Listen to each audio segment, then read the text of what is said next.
Why do so many people lose battles they should have easily won?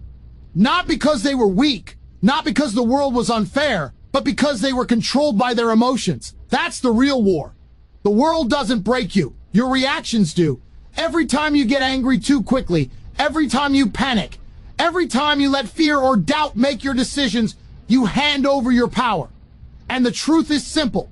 Control your emotions or be controlled by them. There's no in between. People think strength is physical. It's not.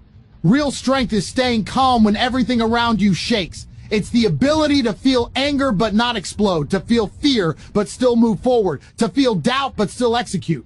Weak men collapse under pressure because they let emotions take the wheel. Strong men feel the same emotions, they just refuse to be ruled by them. You've probably read books like Meditations or The Power of Now. They all whisper the same message: the greatest battle you'll ever fight is inside your own mind. And yet, most people don't train that battlefield. They wake up emotional, go to work emotional, react emotionally, and then complain that life is chaos. But chaos outside is always rooted in chaos inside. Think about it. How many opportunities have you destroyed because you got upset too fast? How many times did you ruin your day because you let something tiny climb into your head and take command? How many relationships, friendships, or goals did you damage because you reacted instead of strategized? Losers react. Winners calculate. Emotional control doesn't mean you become a robot. It means you become the master of your internal world. When pressure hits, you breathe, you decide, you move. When someone disrespects you, you don't explode instantly, you observe. When fear whispers in your ear, you don't run, you confront it. Discipline is impossible without emotional control. Focus is impossible without emotional control. Success is impossible without emotional control. Understand this. Your emotions are part of you, but they are not supposed to lead you. A sword is powerful, but only if you hold it correctly.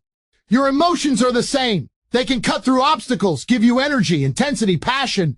But if you hold them wrong, they cut you instead. So you need to train them. The same way you train your body, you train your reactions. You sit with your feelings instead of acting instantly. You count before responding. You think before speaking. You stop letting the world dictate your internal state. When you do this long enough, something shifts. You become stable, unshakable, dangerous in the best way, because a man who controls his emotions cannot be manipulated, cannot be broken, cannot be thrown off his path. And that's the point of life. Mastery, not comfort, not ease. Mastery over your mind, your body, your emotions, your instincts. When you dominate yourself, no enemy can dominate you. When you discipline your feelings, no situation can control you. When you rule your reactions, you rule your life. Control your emotions or be controlled. That choice is yours, and it's made every single day by the way you respond to the world. Be the man who chooses mastery, not the one who collapses under his own feelings. Most people walk through life believing that emotions are something that simply happen to them, as if feelings rise like storms and all they can do is endure them. But that belief is exactly why they stay weak. Emotions are not random forces. They are signals, impulses, sparks of energy. And just like any energy, they can be directed, controlled, disciplined, or allowed to run wild. When you let your emotions run wild, you destroy your focus, your discipline, your progress, and eventually your entire identity. But when you learn to control them, they become the sharpest weapon you possess. The reason people fail isn't because they lack opportunity or talent. It's because they let emotions take command of their decisions. Anger, fear, frustration, doubt, these are normal. But when they become your driver, your life veers into chaos. Imagine two men facing the same problem. One explodes in frustration, complains, panics, blames the world, and loses control of his actions. The other feels the same pressure, the same fear, the same uncertainty, but he pauses, he analyzes, he breathes, he responds with intention instead of impulse. Both felt emotions, but only one controlled them. That difference creates entirely different lives. Success does not come to the smartest or strongest. It comes to the one who can stay composed when everything else falls apart. The man who can manage himself, who can steer his emotions instead of being steered by them, becomes unstoppable. When you study powerful figures in history, from warriors to philosophers to entrepreneurs, you'll find a common thread. They understood the necessity of inner discipline. They knew that reacting emotionally would cloud judgment, weaken resolve, and open the door to mistakes that could ruin everything. They trained themselves to remain calm under pressure, not because they were born calm, but because they practiced control relentlessly. Control doesn't mean suppressing emotions. Suppression is weakness disguised as strength. Control means understanding them, recognizing them, and then choosing your response with clarity. It means you harness the fire instead of being burned by it. Your emotions are shaped by your environment, your habits, and your thoughts. If you constantly surround yourself with negativity, drama, and distractions, your emotional state will reflect that. If you never challenge yourself, your tolerance for pressure will remain weak. If you avoid discomfort, your emotional muscles never grow. But the moment you deliberately put yourself in situations that test your patience, your discipline, and your focus, you start training your emotional strength the same way you train your body. You become more stable, more resilient, more aware. You stop reacting to every small inconvenience and start acting with purpose. Over time, others will notice. They'll see that you don't explode like you used to. You don't panic like you used to. You don't break like you used to. You've built control. You've built strength from within. People underestimate how quickly emotions can sabotage an entire life. One moment of anger can ruin a relationship. One moment of fear can stop a great opportunity. One moment of doubt can kill years of progress. People say life is unfair, but they never acknowledge how many times they defeated themselves long before the world had a chance to. Losing control of your feelings is like handing the steering wheel of your life to a child. Chaotic, unpredictable, destructive. The problem isn't that emotions exist. The problem is that most people never learn how to manage them. They grow up thinking emotions should dictate actions, when in reality, actions should dictate emotions. When you allow feelings to lead, you live impulsively. You speak before thinking. You move before planning. You react before understanding. This is why so many people struggle with discipline. They think discipline is about motivation or strength, but discipline is truly about emotional stability. If your emotions swing wildly, your discipline will collapse with them. Imagine a man who wants to improve his life. He wakes up motivated, but then he feels tired, so he skips his training. Later, he feels stressed, so he eats junk food. Then he feels discouraged, so he quits early. His entire life is ruled by temporary emotions. He is like a ship tossed around by waves, never moving in a straight line because he lets the water decide where he goes. Now imagine another man who feels the same emotions, tired, stressed, discouraged, but refuses to bow to them. He trains anyway. He stays committed anyway. That man is driven by choice, not by mood. That man builds discipline because he acts despite emotions instead of being enslaved by them. People who lose control of their emotions often blame circumstances. They say, I was angry because of him, or I quit because it was too hard, or I panicked because I was stressed. They think the outside world is the problem, but the truth is, the outside world will never stop being chaotic. Pressure will always exist. Challenges will always come. People will always disappoint you. The only constant you can truly control is your internal response. The person who masters that becomes unbreakable. Emotional control is the foundation of mental strength, and without it, you crumble under the weight of life. When you let emotions dominate your decisions, your life becomes reactionary. You move based on impulses instead of intentions. You make choices that feel good now but destroy you later. The irony is that emotions are temporary, but the consequences of emotional decisions are permanent. That's why the man who cannot control his emotions cannot control his destiny. On the other hand, when you begin training emotional discipline by delaying reactions, questioning impulses, breathing through tension, and deciding with clarity, you start shaping your life consciously. You stop being manipulated by feelings that fade within minutes. You become the type of person who can handle pressure, navigate conflict, work through discomfort, and stay locked in on your goals regardless of how you feel in the moment. Emotional self-mastery is the foundation of a stronger mind, and yet most people go through life without ever attempting to build it. They strengthen their bodies, they chase money, they try to improve their skills, but they leave their emotions completely untrained. And because of that, their mind becomes their biggest enemy. A strong mind isn't a mind without emotions. It's a mind that knows how to guide them, read them, redirect them, and use them as fuel instead of allowing them to become chains. People assume mental strength is about pretending you don't feel anything, but that's not strength at all. True strength is acknowledging your emotions while refusing to let them dictate your behavior. It's the ability to feel stress and still act logically, to feel fear and still step forward, to feel anger and still stay composed enough to make the right move. That level of control doesn't come naturally, it's trained. Your emotional state shapes your decisions, and your decisions shape your life. When your emotions are unstable, your life becomes unstable. You lose focus. You lose patience. You lose the ability to think with clarity. Small problems feel enormous. Minor challenges feel impossible. This is why so many people mentally collapse over things that shouldn't even shake them. Their mind is weak because they never learned to regulate their emotional responses.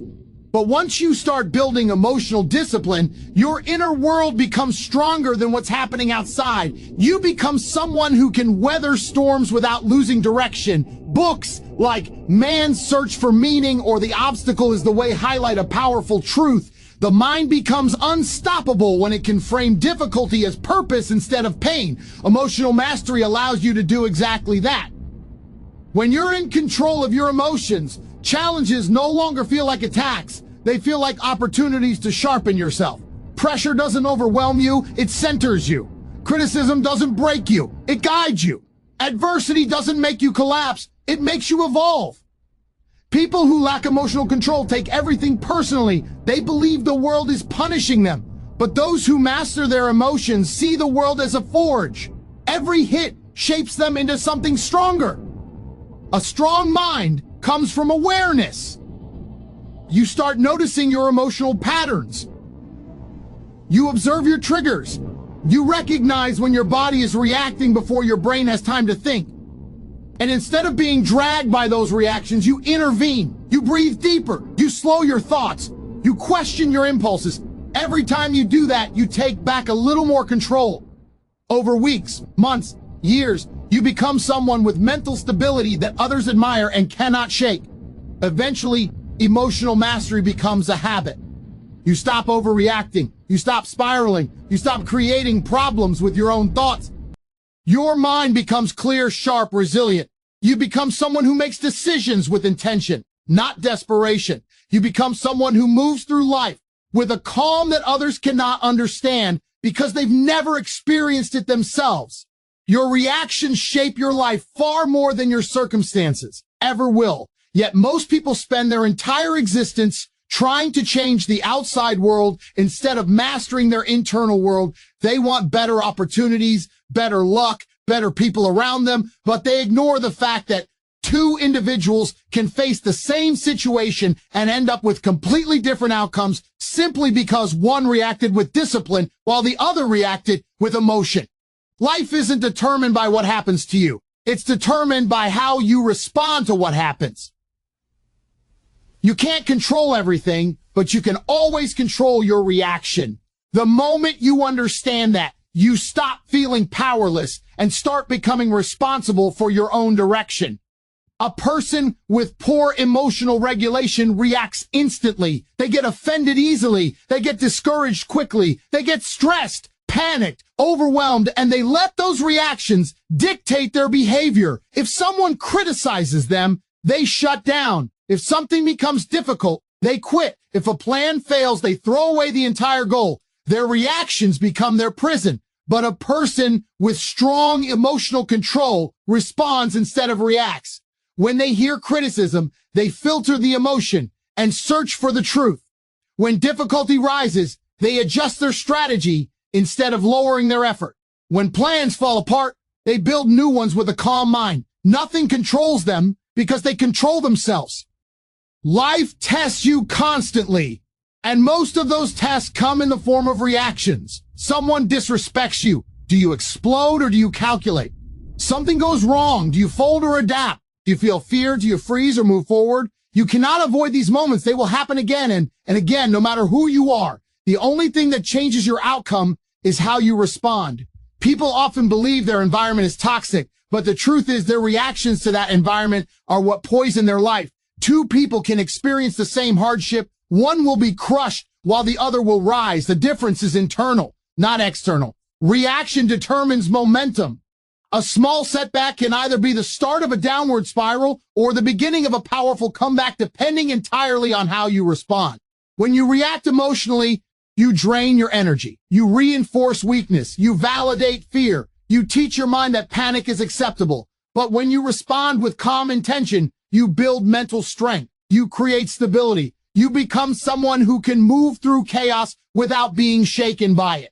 That's what separates people who grow from people who stay stuck. Your reactions also shape how others treat you. People respect those who remain composed under pressure. They trust those who think before acting. They listen to those who don't lose control. A calm, controlled person becomes influential because their emotional stability is rare. Most people are slaves to their impulses. When they see someone who isn't, they instinctively follow.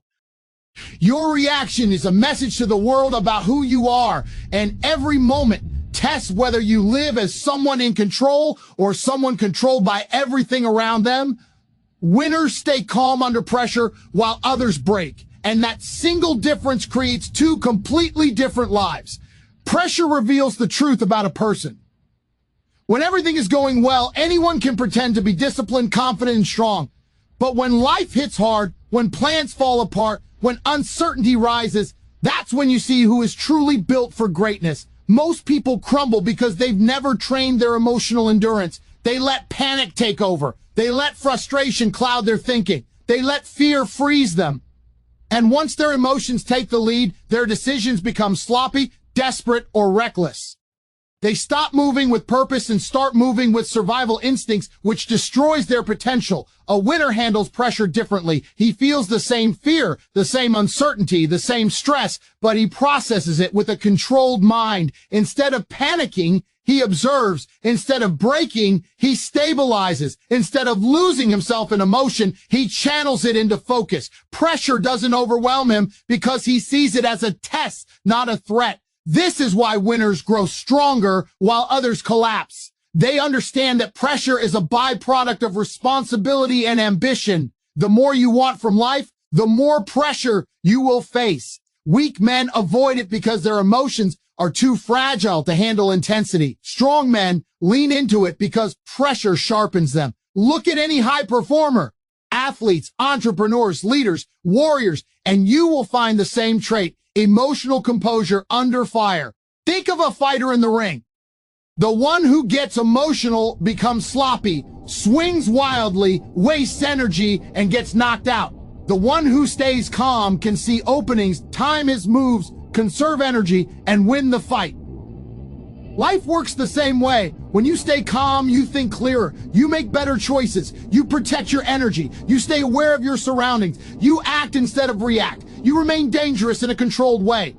Calmness isn't the absence of emotion, it's the mastery of it. People break under pressure because they interpret pressure incorrectly. They see it as a sign they're failing or losing control. Winners see pressure as confirmation that they are leveling up. Pressure means the stakes are higher. Pressure means growth is happening. Pressure means you're stepping into a larger version of yourself. When you change the meaning of pressure, your emotional response changes with it. Your mind stops treating it like danger and starts treating it like opportunity. And that shift is what separates those who rise from those who fall. Emotional composure also makes you unpredictable in the best possible way. People can't manipulate you because they can't trigger you. They can't push you into irrational decisions. They can't break your rhythm. A calm mind is nearly impossible to defeat because it cannot be provoked into self-destruction. Remaining calm in chaos is one of the deadliest strengths a man can develop, and it's the skill that turns pressure into an advantage rather than a weakness. Training your emotions the way you train your body is one of the most important disciplines a person can develop, yet it's the one almost nobody commits to. People understand physical training. They understand lifting weights, running, building endurance, pushing through discomfort. But they never realize their emotions need the same level of deliberate conditioning. You don't become emotionally strong by accident. You don't wake up one day with patience, resilience, calmness, or self-control. These are muscles, and if you don't train them, they remain weak. A weak emotional system leads to a weak life because your emotions dictate your reactions, your habits, your decisions, and ultimately your results. When you train your body, you expose it to stress so it grows stronger. The same applies to your emotions. If you avoid discomfort, you become emotionally fragile. If you run from difficult conversations, you become fearful. If you escape stress through distractions, you weaken your tolerance. The modern world encourages emotional softness. Everything is designed for instant comfort, food, entertainment, communication, stimulation. But comfort kills emotional strength. You build emotional muscle by deliberately facing situations that challenge your patience, your discipline, and your ability to stay calm. Training your emotions starts with awareness. You must become conscious of your triggers. Notice what makes you angry, what makes you anxious, what makes you insecure, what causes you to lose control. Most people move through life reacting without ever analyzing themselves. They get upset and blame the world instead of asking why the reaction was so strong. Emotional training begins when you stop letting your impulses pass unchecked, when you pause before reacting, when you observe yourself in real time. That pause is your first emotional rep. Another part of emotional training is exposure. You place yourself in controlled stress, the same way you would lift a heavier weight. You sit in silence when you feel restless. You finish tasks when you feel bored. You continue working when you feel unmotivated. You keep your composure when someone tries to provoke you. These small moments are emotional workouts. Every time you resist the impulse to act emotionally, you strengthen the muscle that keeps you stable. Discipline is a major component of emotional training. You commit to actions regardless of how you feel. This teaches your emotions they aren't in charge. When your mind learns that feelings don't dictate behavior, your emotional system starts obeying you instead of controlling you. Over time, your emotional reactions become slower, calmer, more intentional. You develop resilience because you've repeatedly shown your mind that discomfort does not break you. Just like physical training, emotional training requires consistency. You don't get strong by working out once. You don't become emotionally stable by controlling yourself in a single moment. You do it continuously, day after day, until your emotional strength becomes part of your identity. And when that happens, life becomes easier, not because it gets gentler, but because you become powerful enough to handle anything it throws at you. At the end of the day, everything you want in life depends on one thing: your ability to control yourself before the world controls you. Your emotions can either build you or break you. They can turn you into someone unstoppable or someone who collapses under the slightest pressure. Every moment of your life is a choice between reacting like everyone else or responding like someone who has mastered his inner world. Strength, discipline, success, purpose, they all begin with emotional control. The man who owns his emotions owns his future. The man who doesn't becomes a slave to circumstance. So decide who you will be. Let your emotions serve you, not sabotage you. Train your mind the way you train your body. Rise above the impulses that try to pull you down. And become the kind of person who cannot be shaken, cannot be manipulated, and cannot be broken. Because he has mastered the only battlefield that truly matters. The one within himself.